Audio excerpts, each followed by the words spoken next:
Nee, der hockt fest. Ich versuche mal drunter zu fahren erstmal. Und dann mit Schwung. Ja.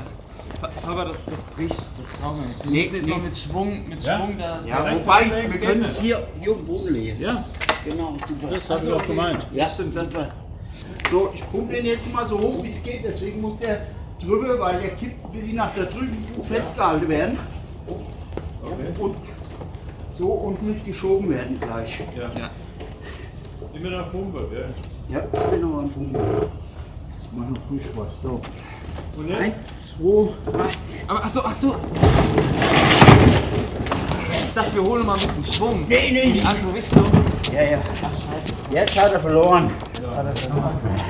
Tag 10.811 wird nur durch klare Struktur erfolgreich. Ein eigentlich freier Tag wird zu einem Tag mit 8 Stunden Spätdienst.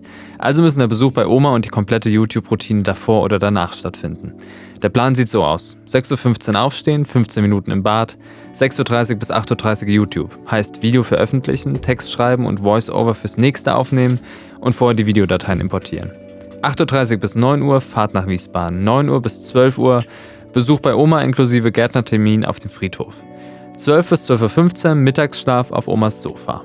12:15 Uhr bis 12:30 Uhr Oma verabschieden, 12:30 Uhr bis 13 Uhr Fahrt zurück nach Rüdesheim. 13 bis 21 Uhr Spätdienst, 21 bis 21:15 Uhr Heimfahrt, 21:15 bis 21:45 Uhr Essen, 21:45 bis 24 Uhr Videos schneiden, Thumbnail erstellen und hochladen. 24 Uhr bis 5:15 Uhr schlafen, danach Frühdienst an Tag 10.812. Diesen Ablauf halte ich ein. Hätte ich das nicht getan, wäre es mir nicht möglich gewesen, ein Video hochzuladen. Jedes Aufschieben hat nur Druck zur Folge. Nimmt man sich vor, etwas täglich zu tun, wird es früher oder später nötig sein, zu planen und es durchzuziehen. Und was macht deine Fotografiererei? Ah, Was? ja, immer noch. Ich mache noch immer jeden Tag ein Video. Und denkst du dir da was aus? Oder, Ja, erstens das, was so am Tag passiert Ja. und dann, woran ich denke oder was ich höre, was ich lese, was ich irgendwie... Wie so ein Tagebucheintrag, nur halt mit Video. Ja. Natürlich hängt nicht mein Leben davon ab, aber es ist eine gute Art, Disziplin zu verinnerlichen und an Grenzen zu gehen. Konsistenz, die Widerspruchsfreiheit des individuellen Verhaltens über einen Zeitraum hinweg wird oft unterschätzt, obwohl sie in den meisten Fällen zu Erfolg führt. In einfachen Worten, nicht gegen die eigene Vorstellung und die eigenen Grundsätze handeln. Es ist Willensstärke, die häufig den Unterschied macht. Heute das 14. tägliche Video in Folge. Die Hälfte der Tage war ich zusätzlich auf der Arbeit und genau das will man sich doch beweisen. Im Normalzustand abliefern und nicht nur dann, wenn einem Urlaubstage die Sache erleichtern. Das hat nicht nur mit YouTube zu tun, sondern ist für viele Bereiche unserer Leben relevant. Ich neige, wie wir alle, auch dazu, zeitintensive oder besonders angenehme Dinge aufs Wochenende oder die freien Tage zu schieben. Aber auch an Arbeitstagen ist genug Zeit für Verwirklichung. Das Filmen soll für mich zu einem natürlichen Teil des Lebens werden. Ein Rhythmus, eine Routine, wie Zähneputzen oder zu Abendessen. Es erhöht das Bewusstsein für Einfaches und hilft, Problematisches zu verarbeiten. Ob diese Art von Disziplin und Druck gesund für Psyche und Körper ist, bezweifle ich. Aber gerade muss es für mich sein. Hey Siri, stelle Timer auf 15 Minuten. 15 Minuten. Los geht's. Wie eben schon gesagt, sind es die Tage mit Doppelbelastung, also YouTube und reguläre Arbeit, die manchmal schwierig sind. Ich merke aber trotzdem immer wieder, wie wichtig der Halbtagsjob für mich ist. Er zwingt mich von Zeit zu Zeit aus den eigenen Routinen, der eigenen Welt auszubrechen und wirkt, finanziell gesehen, wie ein doppelter Boden, ein Netz, das Sicherheit gibt. Ohne diese finanzielle Sicherheit keine kreative Experimentierfreude. Wenn etwas erfolgreich sein muss, geht Risikobereitschaft und Spontanität verloren.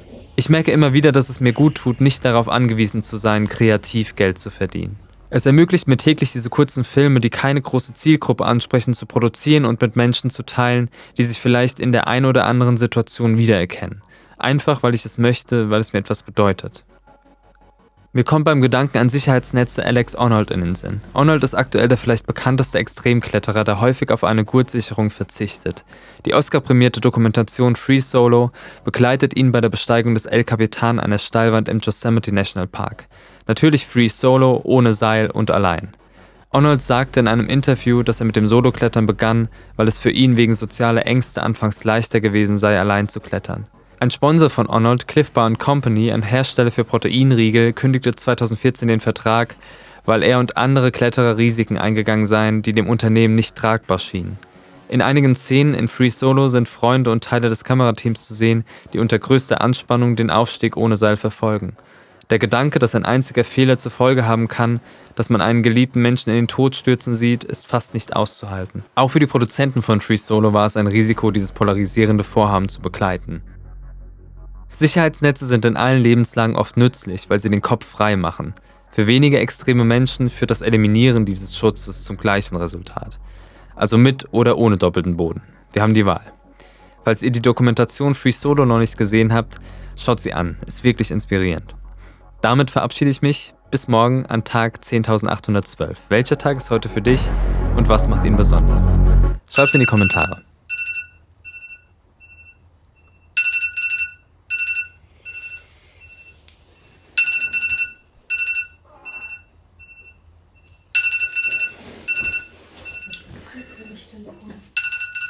Ist das meins? Ja. Ach